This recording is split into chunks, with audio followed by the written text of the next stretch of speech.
Welcome to the Petersen's Bowhunting Podcast. All bow hunting, all the time. Now, here are your hosts, Editor Christian Berg and Associate Editor Mark Demko. All right, welcome back to the Bowhunting Podcast. We are all bow hunting all the time. And today is our New Year's end of year spectacular, right, Mr. Demko? Yeah, absolutely. You know, we're moving through the holiday season. It's actually an exciting time of year. You can think back on all the great times you spent with family and friends during the year, but you're already starting to look forward to all the new gear and equipment coming out in 2023. Absolutely. And, it's the week between Christmas and New Year's. We're recording this just before Christmas. It's going to air right after Christmas. Everybody's a little bit preoccupied with all of the hustle and bustle of the season, the family plans, taking a break, maybe just for a brief time from bow hunting to spend that family time. And then, of course, late seasons in a lot of places, including for you and I here in Pennsylvania, start up December 26th. So for guys like me who are still holding a tag, it's not over quite yet. There's still hope. Absolutely. And actually, there can be some really, really good bow hunting opportunities, especially if you have a buck pattern or you key on some food sources. Even in Pennsylvania, where we all both know hunting pressure can be pretty high, you can still have some great opportunities. Yeah. So we're going to talk a little bit about our 2022 hunting seasons, and then we're going to talk a little bit about an ATA show preview and maybe tease some of the new products and all the great coverage that we're going to have coming up in January. And then we're going to dangle a few golden nuggets about some exciting things on the horizon for 2023. But before we dive into all that stuff, Mark, don't you think it's appropriate to thank all of our listeners and viewers for helping us grow so much? 2022 was really an exciting year for the Bow Hunting Podcast. You know, absolutely. As we went through the year, continued to see the interest in the podcast grow. And it's really the guests who make it such a great program. We're able to have so many different people on, from some of the great product manufacturers to well-known personalities in the bow hunting world. And I'll say one of my favorite things is talking to men and women across the country of all ages who just have some great experiences and stories that they're excited to share. One comes to my mind. His name was Nolan Johnson. He's 21 years old, shot a big mule deer in California. And, it's great to see the younger people really getting excited and into bow hunting. He was just so enthusiastic about being on the podcast, but it's really all about the people you meet and the stories you get to share. Yeah. And it's just a great way to connect with different folks, because my guess, there's no way to know for sure, but my guess is that so many of the folks who download the podcast every week don't necessarily, subscribe to the magazine, although we surely wish you would. And we hope you're spending some time on the website at bowhuntingmag.com as well. But this is just another way to touch folks. And it's been gratifying. We more than doubled our audience this past year. And it was great to see as we come towards the end of the year, getting up close to 20,000 downloads each month and looking forward to the continued growth as we head into next year. And, it's going to be exciting because I think we're going to continue to grow. And I think that the word is going to continue to spread. And I'm feeling like, the ink maybe isn't quite dry yet, Mark, but I think it's looking good to have a really nice sponsor coming on board. And I'm looking forward to being able to spill the beans on that maybe next month, because that's going to open up some exciting possibilities for things that we can do going forward with the show. Yeah, absolutely. It's very exciting. And as you said, we're really focused on growing the podcast, providing information and entertainment for our listeners. And I think this partner that's going to come on board is going to give us some great opportunities to continue to expand our reach and our bandwidth. And so very exciting time we're at right now. Yeah. So, I don't want to spend too much time on this. Like, I hope people don't feel like we're patting ourselves on the back. It's really all the folks who are listening that are responsible for whatever success we have. I will just ask one quick favor though.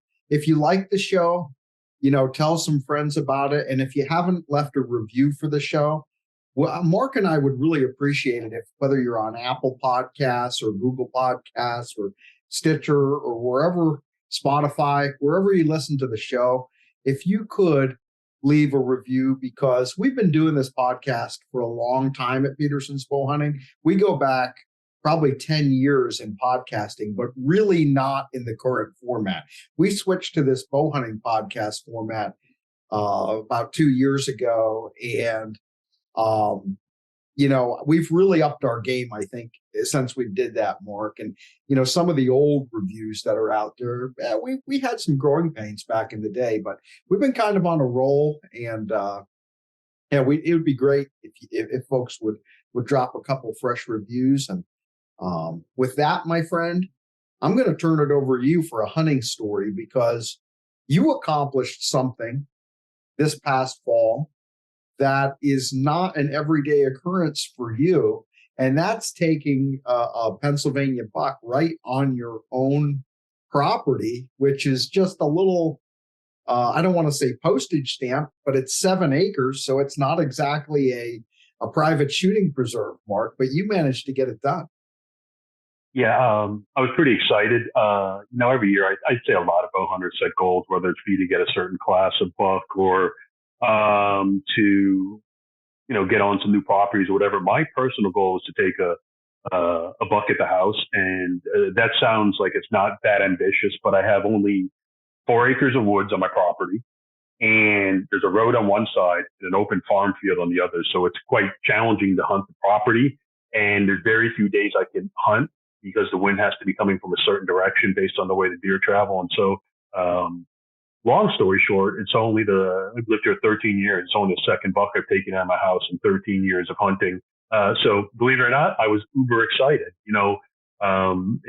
It's something. When I live in southeastern Pennsylvania here, and all the hunting properties I've had over the years have either been sold or bought up for housing development. So when my wife and I had the opportunity, we bought this house because I had a couple acres with it. And over the years, I've seen a couple decent bucks, just haven't had a chance at them. But most of the years, my tag goes unfilled. Well, this year I was very fortunate to get a deer. And overall, I think when you look back, I had a decent hunting season. I took a pronghorn in Wyoming with Crazy Horn Outfitters. That was exciting because I hunted with a woman guide, and her name was Shantae. Really knew her stuff.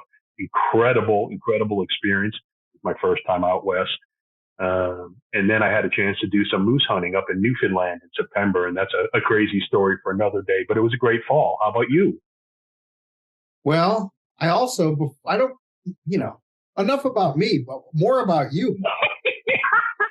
Because I think that I'm not done pumping your tires. Didn't you shoot a doe at the house too?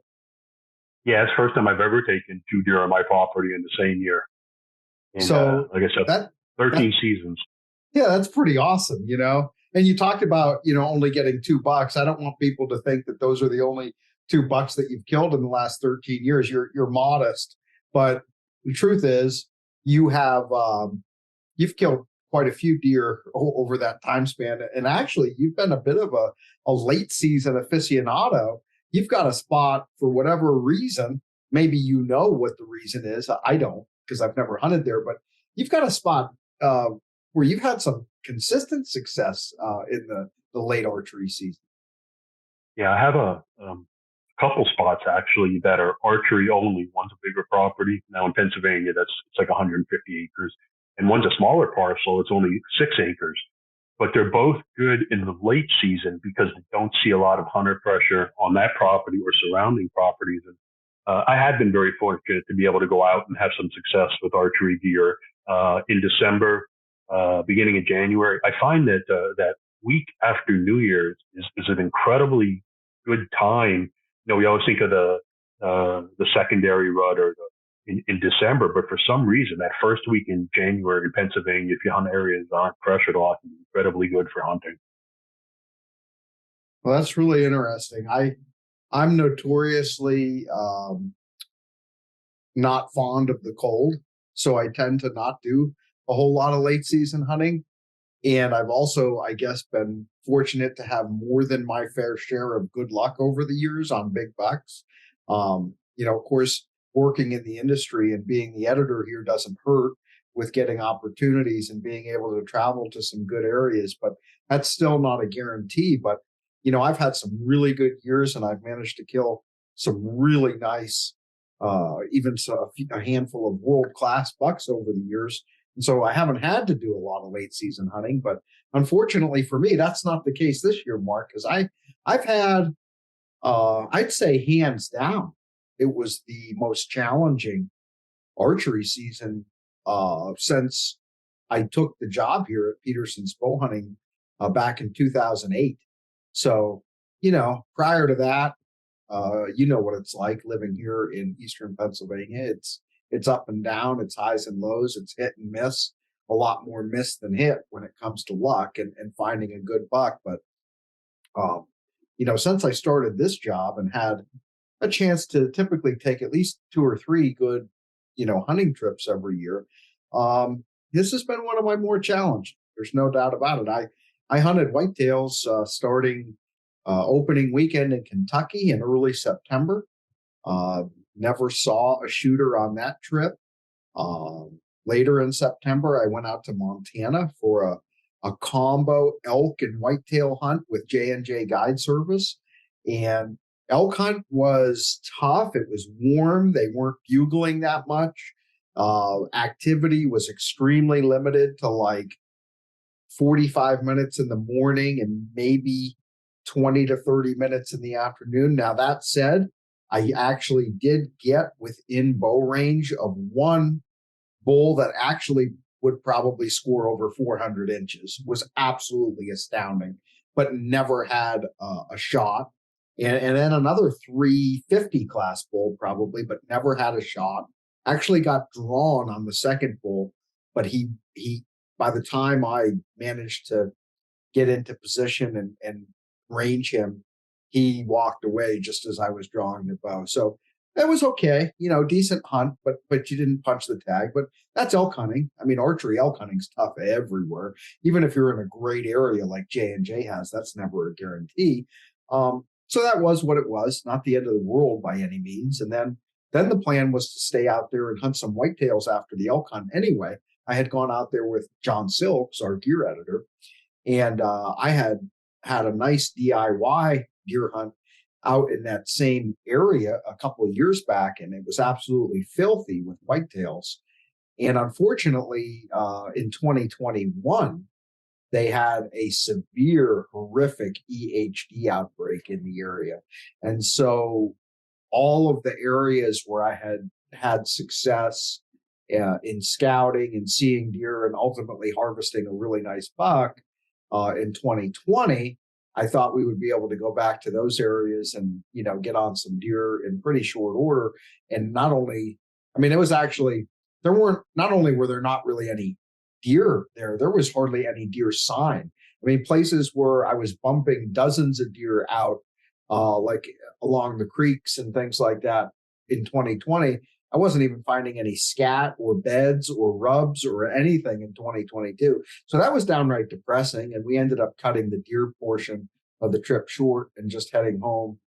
So that was kind of a letdown. And then, so where do we go from Montana? After Montana, I hunted here at home, in through October, and had a couple decent bucks on camera. Actually had a pretty nice buck in bow range one morning, but again, same old story, couldn't quite get a clear shot. And then it was time to head to Kansas in early November. I went out to Kansas and I hunted with my old friend, Tevis McCauley, who is the outfitter at Whitetail Heaven. He's based down out of Kentucky, but over the years, they've expanded all over the country. They've got camps in Ohio and Indiana and Florida. And now in Kentucky, they've got quite a bit of ground leased, and they have 2 different camps Kansas, I meant to say. And in Kansas and eastern Kansas and in central Kansas, they have camps. And I hunted in their eastern Kansas camp, and I was hunting a great farm. And it was like deja vu all over again, Mark. I ran into another hot week. Those 75, 80-degree weeks in early November will kill you. I've been there a couple other times over the last 15 years, and there's nothing, honestly, there's nothing more disappointing for me as a deer hunter, because whitetails are my first love. I mean, I like it all. Elk, pronghorn, mule deer, bears, you name it, I'll hunt it. But whitetails are my bread and butter. There's nothing worse than knowing that you waited all year. I mean, I really do look forward to that, being somewhere in the Midwest there in early November. And to be sitting there on a great farm, tons of sign, the trails are beaten down to a rut. There's rubs everywhere. The deer are there. There's pictures of nice bucks, at 2:00 in the morning. And you're sitting there all day and there's literally nothing moving. Yeah. And, unfortunately, that seems to be becoming more and more common the past few years. The Midwest, here in the East Coast, we've had those warm spells at the beginning in mid-November, and it does make it tough. You do the best you can, you work around it, and sometimes when you only have 3-4 days to hunt and you're up against it, it gets challenging. But, well, I I actually extended that trip. I ended up hunting like 8 or 9 days, and eventually I just had to come home. And I actually stopped in Ohio. I was supposed to have more time because those deer in Kansas were supposed to cooperate, and Mother Nature was supposed to cooperate. Then I was out with our buddy Clint Casper, hunting in Ohio, but I only had 1 day really to hunt there because I had to get back home for a family event. And so that didn't work out either. And then, of course, I had a few days left here and didn't manage to get it done. Really, the highlight of my fall, I did take my son Timmy back out over there to Ohio for the youth gun season, and he shot a really nice 8-point buck that's about 23 inches wide, and it was his best buck by far. So honestly, with all the bad luck I had, Timmy's deer and just spending that weekend with him, in the woods, kind of made my fall. It was the bright spot, the very notable bright spot in an otherwise sort of bleak year. Yeah, and that's wonderful to be able to spend time with your son, and really that's what it's all about: time with the family, time with the kids. And for you might have a couple of days where you can sneak out and still pull the bow back here at the end of December or January.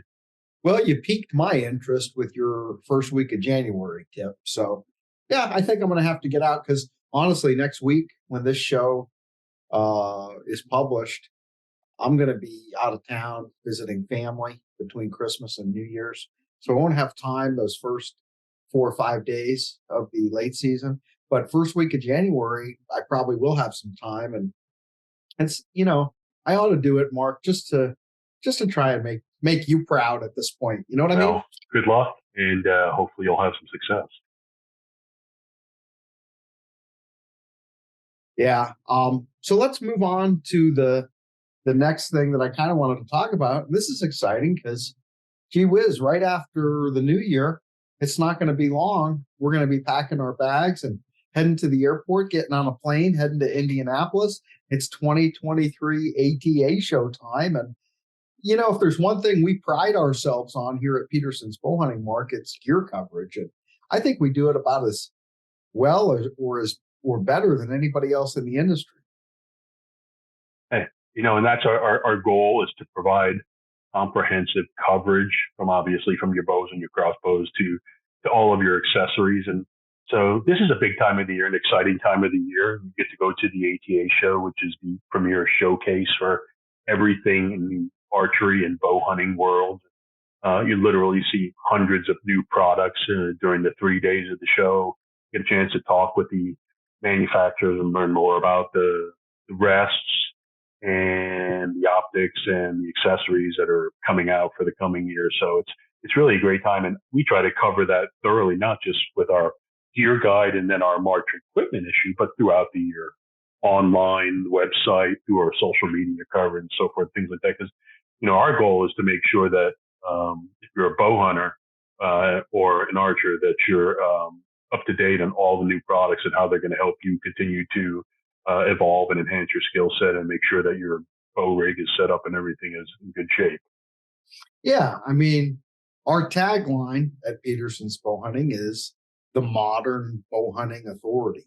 And we really want to be, that go-to source for people. And again, we talked about it earlier with the podcast, whether it's here on the podcast, whether it's the print magazine that shows up in your mailbox, or you pick it up on your local newsstand, or it's bowhuntingmag.com, or it's our Facebook page or our Instagram or wherever. We want to be out there with timely information. And a lot of that is just being on top of the latest gear. We've already done a bunch of stuff. I mean, just earlier this week, Mark, 10 Point Crossbows launched their 2023 lineup, and you and I had a chance to get 2 of their 3 new bows, and we already have videos out there. I covered the Flatline 460, which is their flagship bow, and you tackled the Viper 430, which is a new and improved version of the Viper S400, and those videos, are already generating some nice traction. And I've got a video coming on the Phase 4 from Matthews. So, I mean, we're already in that mode. Yeah, absolutely. Some of the manufacturers will start to release their products in November and December, and when we get a chance, we will test them out, review them, as you said, put the videos up for 10 Point on the website. And I will say with 10 Point, it's always exciting to get a chance to shoot those crossbows. 10 Point's one of the leaders when it comes to crossbow hunting, and they have a lot of innovation and technology that goes into their products. They came out with the AccuSlide a few years ago for the safe cocking and decocking of the bows, and then they came out with the Nitro 505 last year. But we were excited to get to the local archery shop and test out the Flatline 460 and the Viper 430. I don't know, I guess it was about 2 weeks ago. And they're just smooth shooting, accurate bows. We put them through the chronograph, and they were just about spot on as far as the feet per second. I think mine was 426 for a bow supposed to shoot 430, and yours was dead on from what I recall. So, and obviously we're going to do a lot more of that testing here, and looking forward to what we get the chance to see at the ATA show. Yeah, and you're right. That Flatline 460 was 2 shots right at 460 feet per second. That's ridiculously fast. And that 10 Point makes great crossbows. And it's funny. I want to talk a little more about ATA, but since we're on crossbows, some people are probably interested. Some people are probably like, "Oh my gosh, can't believe these guys are talking about crossbows." They roll their eyes because, the crossbow thing, it's not as contentious as it was, right? At one time, they're pretty out there now, but there's still a lot of people who it's like you're on one side or the other when it comes to crossbows. There's the love them or the hate them, and the middle ground is, maybe not that big. But I will say this, Mark, and I want to throw it out because I think this is really interesting. And we're going to do some coverage on this in 2023. But you and I were looking at some numbers as we were putting our special, people may not realize this. Mark and I are also in charge of a special crossbow magazine that our company produces. So in addition to Petersen's Bowhunting, there's a product called Crossbow Revolution. It's a newsstand only publication that we publish every year. And as a matter of fact, in 2023, we're expanding that to 2 issues. So we're going to have 1 issue late spring, early summer, and then we'll have a second issue late summer into fall. That'll be really nice, Mark, because we can focus a lot on gear with the first issue and more on hunting season in the second issue. But where I was going with all this is, I think you and I knew that crossbows and the popularity of crossbow hunting had really been steadily increasing over the last 10 to 20 years. But we were amazed when we got the hard numbers at just how far out in the majority crossbows are now in states like Pennsylvania, like Wisconsin, Ohio, of course, has been for a long time. But in a lot of these really key and critical whitetail hunting states, there are now far more hunters going into the field with crossbows than with vertical bows. And the harvest is showing that, as well as the participation. And so it's kind of like, I'm not here to tell anybody whether that's a good thing, a bad thing, or we should be indifferent about it. That's up to everybody to decide. We have our opinions. Every listener is welcome to his or her opinion. But it's just a fact. It just is. And so it's kind of weird when you think about it, because, at Petersen's Bowhunting, we would think, okay, the bow hunting community, you automatically think about a compound bow as kind of standard issue, right? Compound's your core. And then you've got a few traditional guys and you've got a bunch of crossbow guys. But actually, if we had to say who's the average bow hunter in 2023, it's probably somebody walking into the woods with a crossbow. Yeah, I think that's more than a fair assessment. When you look at the different states as they've allowed crossbows, maybe first in the firearm season and then in the general archery season, you've seen those numbers of horizontal bow hunters may be small to start, but they grow as the years go by. And I don't remember all the statistics, but I do remember one that really stands out, Christian, and that's in 2020, which was the last year they had figures available for Pennsylvania. The whitetail harvest, 68% of those deer were taken by crossbow hunters. And in a state like Pennsylvania, that's a lot of deer. I want to say roughly, I don't know, it's over 100,000 deer are taken with archery gear in Pennsylvania, which is not a small number. And so, but you see that with all the states where they have crossbow seasons that have been going on for a number of years. So, we obviously hunt a lot with compounds. But when you look at archery hunting in general across the country, especially in the whitetail states, you see a lot more people are starting to use crossbows. Yeah. And, again, it's kind of jarring the first time you hear it. I say that, maybe not if you're a new hunter or if you've been a crossbow hunter for a long time, but I think you and I, Mark, are probably fairly typical because we're kind of middle-aged, right? I think the average bow hunter, across the country is kind of a middle-aged guy who, came into this compound hunting, and that has always been our go-to. And, we've both done some crossbow hunting. You've done actually more than I have, but like to think about the fact that almost 7 out of every 10 deer killed in the archery season here in our home state are now taken with crossbow as opposed to a vertical bow of some kind, whether that be compound or traditional. That's crazy. But it makes sense because, one thing I've said repeatedly is a lot of the innovation in our industry over the last handful of years. I might piss off a few vertical bow makers by saying this, but to me, if you put a gun to my head and you said, has there been more really interesting innovation, in crossbows or vertical bows over the last handful of years, I'd be like, crossbows, hands down. Look at what Raven has done with just the overall design of crossbows and how that's pushed the whole industry to make these super small, maneuverable, type models. And then look what 10 Point did last year with the Nitro 505 and actually surpassing that mythical 500 foot per second mark, in bolt speed. So, and again, this isn't really something I'm bringing up with the idea of having a debate over it. We could have a really interesting philosophical discussion over whether, all this speed and power and all these new technologies like the laser range finding scopes or the thermal scopes, whether those are good or bad, that's a discussion for another day. But the fact of the matter is, it's all out there. And let's face it, it's no different than selling cars. You make a really fast car with a lot of power, great acceleration, and some flashy paint colors. That's going to catch people's eye, and it's going to sell off the lot. And it's the same thing in the archery industry. You make a bow that's faster, stronger, with some new features. You mentioned the cocking and decocking mechanisms. There's a lot of shiny toys out there in the crossbow world, and people are voting with their dollars, right? People are walking into pro shops and plunking their money down on the counter and walking out the door with these things. Yeah.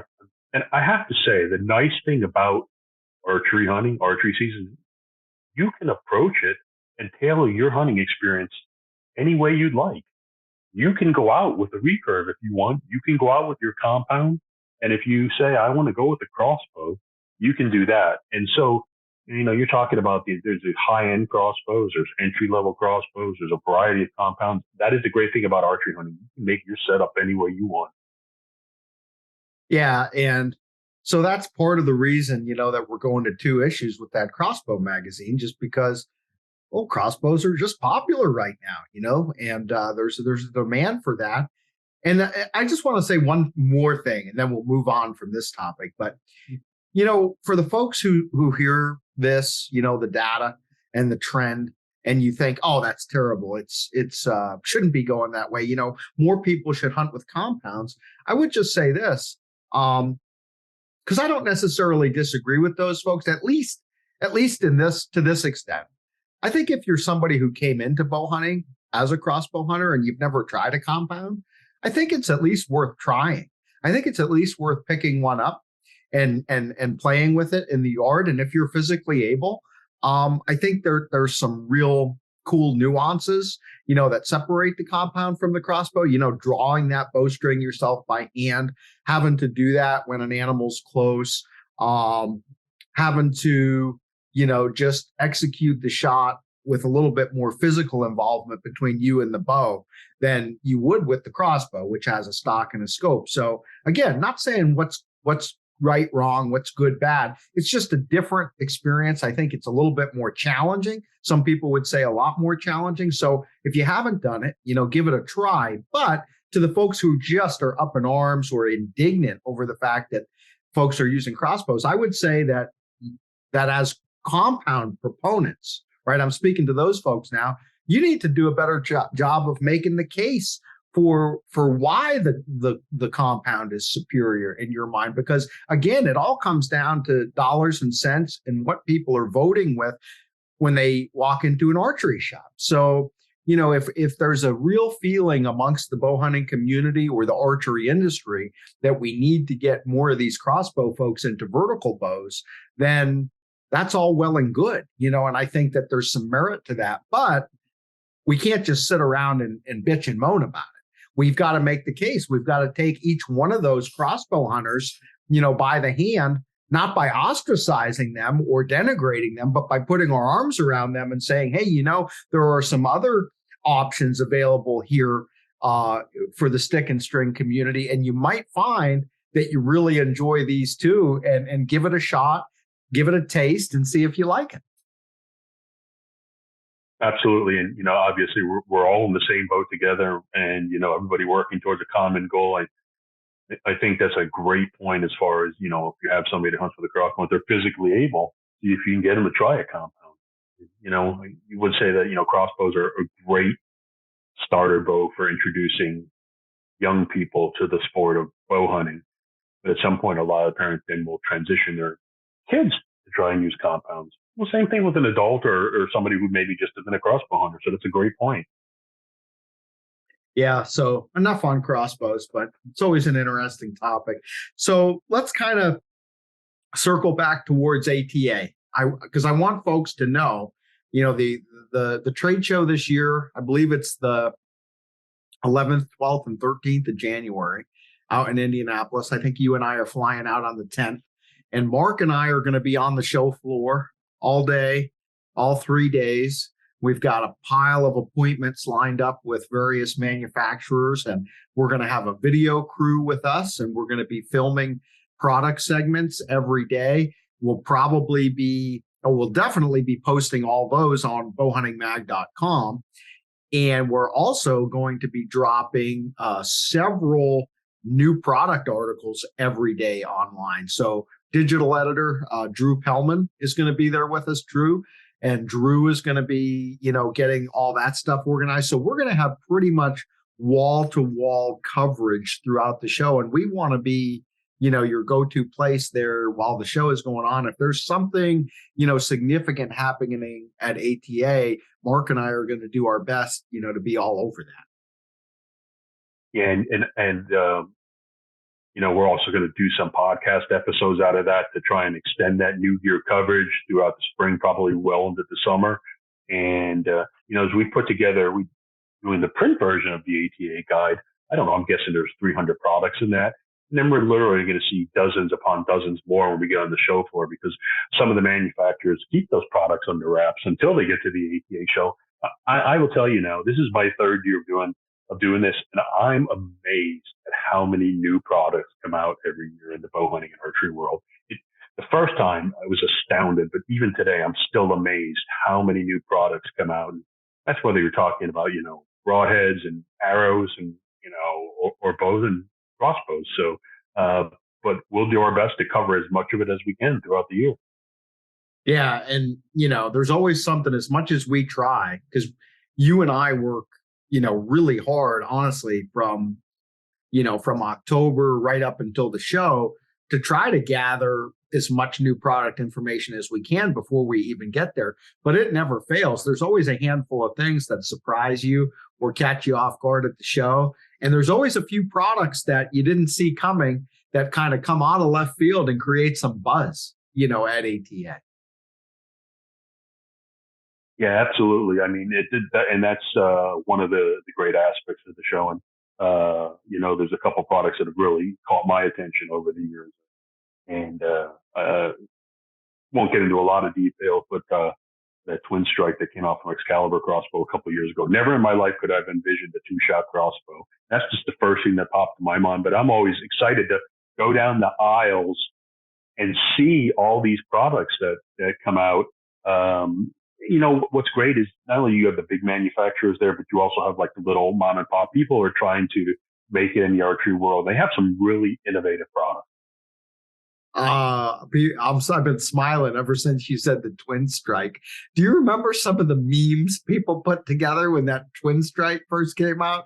They're talking about controversy. There was a bunch of people up in arms about that. For those of you who don't know what we're talking about, that twin strike from Excalibur, it's a 2-shot crossbow. It's got 2 sets of limbs, 2 strings, 2 triggers. It's basically like you got a shot and a follow-up shot, so you don't have to recock the bow and load another bolt. And people had some fun with that one, Mark. That was good for. I mean, it's a seriously interesting crossbow, but people had some fun at its expense. Yeah, and I'm assuming that it did very well for Excalibur, because I think the next year they came out with a tactical version. Well, again, it's like I say, it's, we could have, we ought to, some really good, philosophical discussions about, is there a limit on how much technology we want to bring, how many advantages we want to bring? And I think there is, for each one of us. Of course, there's the law and the regulations book, which is sort of like the baseline for every one of us. And then beyond that, we all get to choose. Like you said, a cool thing about not just bow hunting, you talked about archery season specifically, but to me, it's all hunting. Whether you're a bow hunter, a rifle hunter, an upland bird hunter, a waterfowler, everybody gets to go at it their own way, within the parameters of the rules and regulations. And you can take and limit yourself and choose to forego a variety of things that are at your disposal just because that's what you prefer. And I'm all for that, for everybody doing it, how they enjoy it the most. And so it's in that way, we talk about hunting as a sport, and it is in some ways, but it's not a sport like basketball or football, right? I mean, if we're playing basketball or football with other people, we all, when we step onto the court or the field, we all have to play by the same rules. You know what I mean? Or it doesn't work. But it's not that way in hunting. You can go out there with a crossbow, with a Garmin laser scope, and put that on your twin strike and have 2 shots ready to go. And you can practice a lot on the range and say, hey, I'm good out to 80 yards. And I've got a laser range finding scope, and I'll be super precise with my aim point. And I've got a follow-up shot if I need it. And that's what I'm going to do. And I might go out with my recurve and say, hey, I'm shooting cedar shaft arrows and a single bevel broadhead, and I'm not very accurate outside 22 yards. And if I can't get a deer to come inside 22 yards, I'm not even going to take the bow off the hook. You know what I mean? And we both get to do that. Yeah, and absolutely. So I have a question for you. You've been going, I'm guessing this is your 14th or 15th ATA show. Is there a product that stands out to you that when you saw it, you were just blown away by it, that you thought it was that innovative, or I don't want to use the word unique because that's an overused word, but like, was there something that when you saw this product, you were really surprised and it ended up delivering the goods, shall we say? Yeah, I'm going to tell you about a product that I saw for the first time at ATA. And I was like, man, that is really cool. You talked about some of the smaller companies, you know, the mom and pops, the dreamers and doers, the innovators, the entrepreneurs. And I ran into an outfit a few years back and they've since refined it. And the product as it currently exists, honestly, I think is useful in just about every bow hunter's pack. And it's Cirrus Outdoors. Cirrus makes this product. It's a wind checker, and they use these smoke cartridges. They're like vape cartridges, and you push the button, and it emits the vapor like from a vape. But it comes out. It's so light, it literally will move on the slightest air movement, and it's got a rechargeable battery, and you charge it up with a USB cord, and that battery lasts like forever. It doesn't take much power to just power the vape deal. And so just as a wind checker alone, that is awesome. But what they also have incorporated into the product is a Wi-Fi card reader. There's an SD card slot on the device. So when I'm walking to my stand, not only can I use that thing to check the wind as I'm heading to my stand, but if I have a camera near my stand, I'll typically swap cards on my camera and then climb up into my stand. And while I'm sitting in my stand waiting for deer, I can put that SD card into the device and connect to my phone, and I can view all the images on the card off of that card reader. And there's also a built-in red and white LED flashlight in that thing too, Mark. So it's a flashlight, a wind checker, and a wireless card reader all in one. I don't know what they cost offhand, but they're not a lot of money. I mean, it's not a big expenditure by any means. And it's a compact unit. I mean, I'm just saying it's about 3.5 inches tall, about an inch and a half wide. And like I say, it's got a built-in rechargeable battery, and you just charge it up with the cable whenever you need it. But it lasts a long time. I mean, I only charge it 2 or 3 times a year, and it just stays in my pack all the time, because those are things. Think about things that you always need when you're bow hunting. You always need a light, right? I mean, you don't ever want to go into the woods without some kind of a light in your backpack. You always need a wind checker, because there's nothing more important in bow hunting than the wind. And that wireless card reader is super handy for just about any whitetail guy. I mean, I know a lot of us are running cellular cameras nowadays, and I'm among them, but still not all my cameras are cellular, you know, and sometimes you still got to read an SD card. And if you don't have, you know, a plug-in reader, you know, it's just handy. I'll tell you when I use it a lot too. Like I use it when I go on my outfitted hunts, because outfitters have cameras near the stands. And it's really cool when you get dropped off in the dark and you're hunting an unfamiliar area. It's really neat just to be able to like pop that card out and then take it into the stand, and you can see what was there like the night before or the morning before. And then you can just put that card back in the camera when you head back out for the afternoon hunt or whatever. So it's handy. So just a little plug, you know, my invoice is in the mail for the guys at Cirrus. But that was a product that I discovered at ATA, and I was so impressed. We did a little Facebook video right then and there, and I followed up with those guys, and we had covered them in the magazine. But yeah, you never know what you're going to find at the ATA. Yeah, that's what makes it such an exciting experience. And again, that's going to be coming up in just a couple of weeks. Yeah, and so then right after the show, because we'll be there mid-January, first week of February, we'll be, you know, putting the finishing touches on our annual equipment issue, and that'll be out early February. So everything that you're going to need for 2023, all the new bows, crossbows, broadheads, arrows, fletching jigs, camouflage, new camo patterns or new camo clothing, boots, field dressing stuff, knives, rangefinders, sights, rests, trail cameras, you name it, man. That equipment issue is jam-packed. Yeah, absolutely. It's like I said earlier, it's impressive the array of new products that come out each and every year.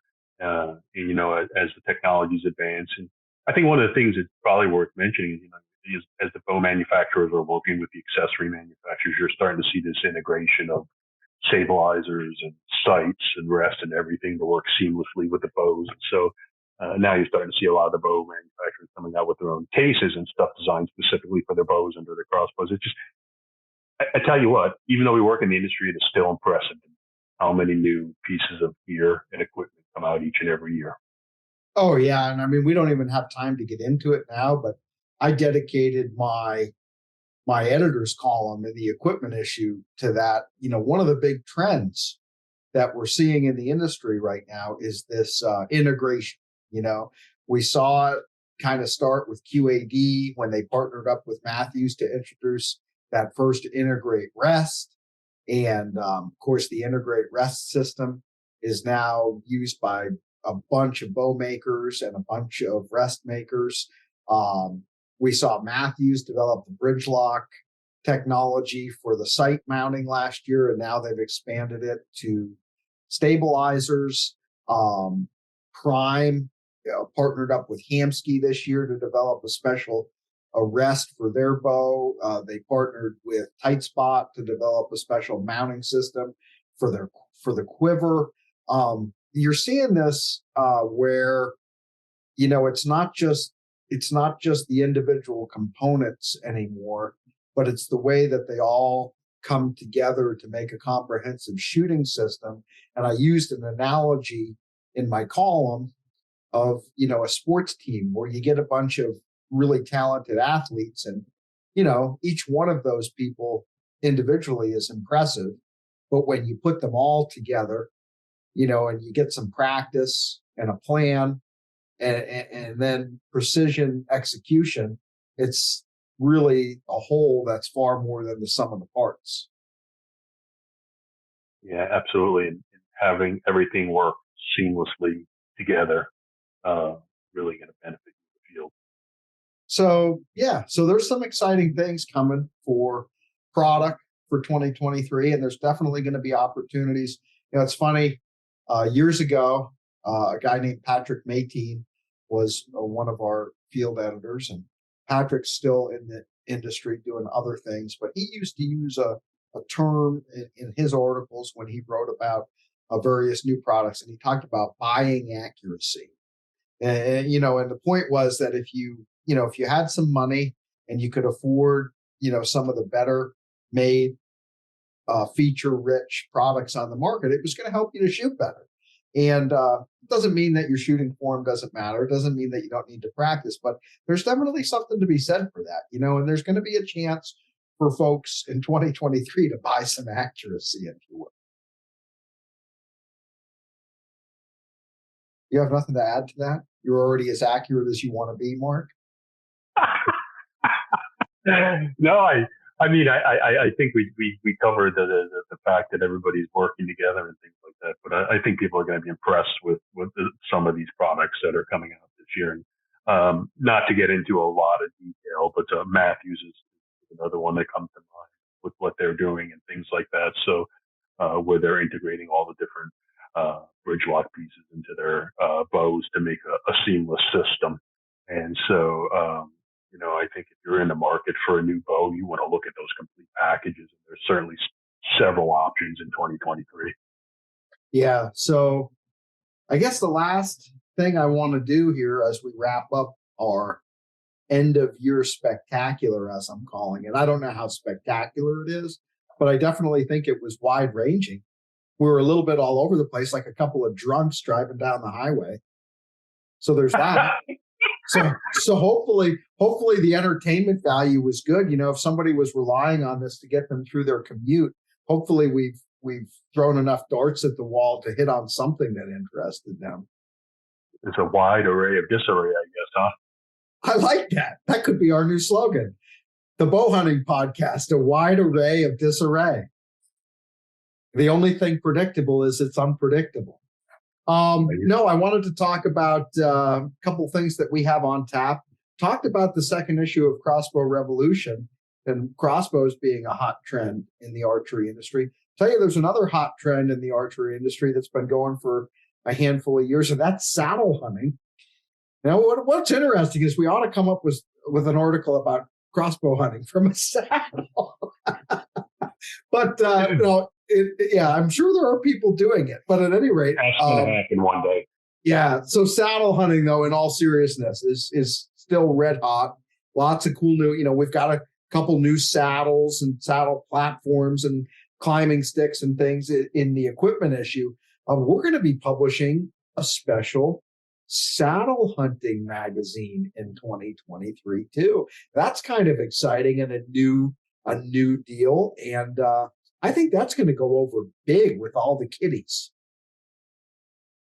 Absolutely, it continues to explode, and hunting the saddle and anything that has to do with making you a more mobile bow hunter, allowing you to get into spots you wouldn't normally be able to get into with lighter equipment and things like that. And so, I think that really expand the opportunity for bow hunters. And, if you would have said to me a couple of years ago that saddle hunting would become as popular as it is now, I would have shaken my head, but it is amazing. And now, not only do you have your companies like Tether making their product line, but you have other companies are getting in and making some of the tree stand manufacturers making mobile hunter specific products and things like that. You just continue to see more and more products come out in that realm.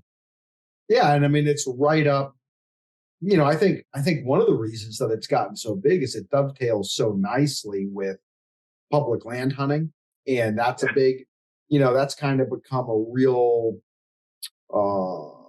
sexy thing in the bow hunting community. And those guys, of course, like to move around a lot. They like to be stealthy. They like to be light, and saddles allow you to do that. But I've been impressed. I was one of those guys who thought it was stupid, and I was never going to get in one of those saddles. And unfortunately, I didn't have the luxury of doing that because of what we do for a living. But I shouldn't maybe say unfortunately. I should probably say fortunately, because I kind of had to give saddles a try because we've got to cover them. And so over the last 3 seasons, I've actually become a pretty big saddle hunter. I hunted far, far more out of saddles the last 2 falls than I have out of stands. And I love them. And it's actually way easier to get in and out of new trees, in my opinion. I'd rather set up a new saddle tree than hang a hang-on stand, and actually feel a lot safer. A stand, once it's all set, especially if you put a lifeline up when you do it, is great. There's no concerns, but until you have it set for the first time and you have your lifeline on the tree, there's some risk there. Man, with the saddle, I'm never disconnected from that tree, and I always feel super secure. I actually found myself going into hang-ons a couple times on outfitted hunts this past fall. And as I was climbing up there, I was like, ooh, this is a little squirrely compared to being in my saddle. So, I know a lot of people who don't hunt out of saddles or haven't tried them. They think it's going to be squirrely in the saddle. But actually, not only is it not squirrely, you're super secure the whole time, and it's also way more comfortable than people think it's going to be. So, I'm not one of those guys who's like, hey, if it ain't a saddle, it sucks, like a purist. But I just think the saddle's a tool that if you're a serious deer hunter, you probably ought to own at least one tree saddle. I've got like 3 of them now, and I've gotten like several new sets of climbing sticks and several new platforms, and I even have some of the fancy climbing gear. And it's like I never thought I would be one of these saddle geeks, but I kind of am now, Mark.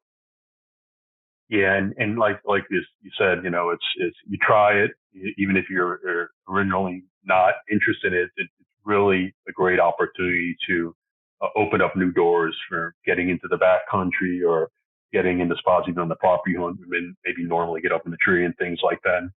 What was the one thing that you found when you started saddle hunting that surprised you that maybe you didn't even realize as far as saddle hunting opportunities? Was there anything that, any doors that opened up or any opportunities that you were like, oh, wow, I never even thought of this?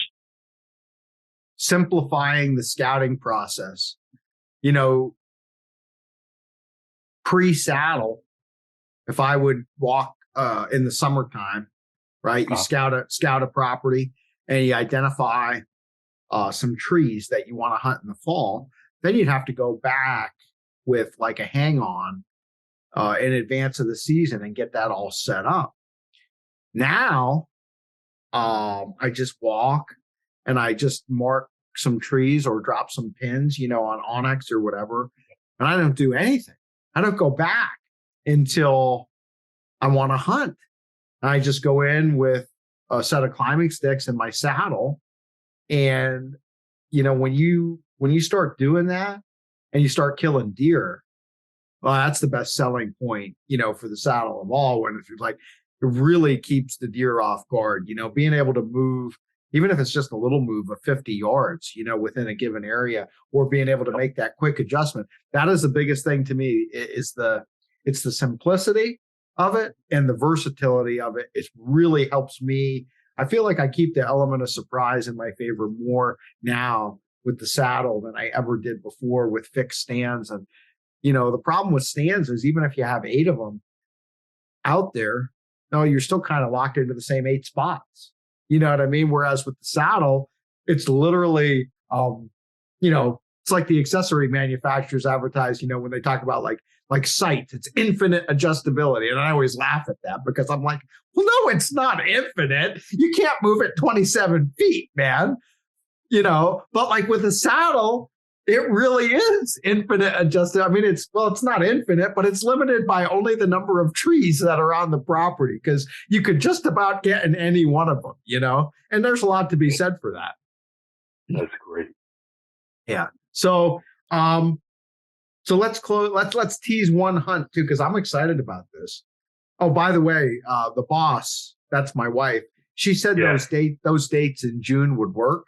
So, so Mark, my main man, my good buddy, my good pal, Mr. Demko, he's been working on setting us up with a Manitoba bear hunt for June. So I'm excited about that too. 23 could be a fun spring up there in the North Country with you and me. Yeah, a very exciting opportunity that came together. We're pretty far north. It's about 8 or 9 hours north of Winnipeg, so we're going to be up there. Start till about 11:30 at night. By the time we go up there in June. Yeah, so I think lights till about 11:30. Yeah, the outfitter said it's going to be long hunting days. I don't know what time we go out, but good grief, it's going to be 2:00 in the morning before we have dinner. Yeah, and I bet you get light like 3:30 in the morning. Thanks for that. Yeah. But anyway, so that's cool too. So we got stuff to look forward to. And you know what? As long as everyone has something to look forward to in 2023, then that's what makes it all worthwhile. So I don't know, Mr. Demko. I'm gonna let you have first crack at this by offer your special holiday greetings to all of our listeners and viewers. Well, absolutely happy holiday season to everybody. Happy New Year. Spend time with family and friends. And as you're getting ready for the hunting seasons next year, make sure you make it a priority to get out in the field with family and friends. There's so many opportunities to bow hunt throughout the year. Everybody gets excited primarily for the deer season and things. You could start with turkey hunting and bear hunting in the spring. You could do something right through the entire year. But most importantly, we all have limited time. Make sure you enjoy as much as you can, both at home and outdoors. Absolutely. So, Mark, this was a first for us. I think we focus on trying to get interesting guests each week. And I think it's the first time you and I just kind of got on here and riffed seemed like an appropriate time as we closed out the year.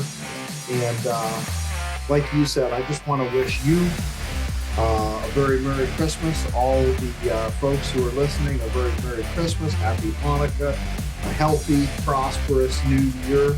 And we will see everybody in 2023. Thanks for downloading the Petersen's Bowhunting Podcast. All bow hunting, all the time. Pick up the latest issue of Petersen's Bowhunting magazine on your local newsstand. Or connect with us online at bowhuntingmag.com.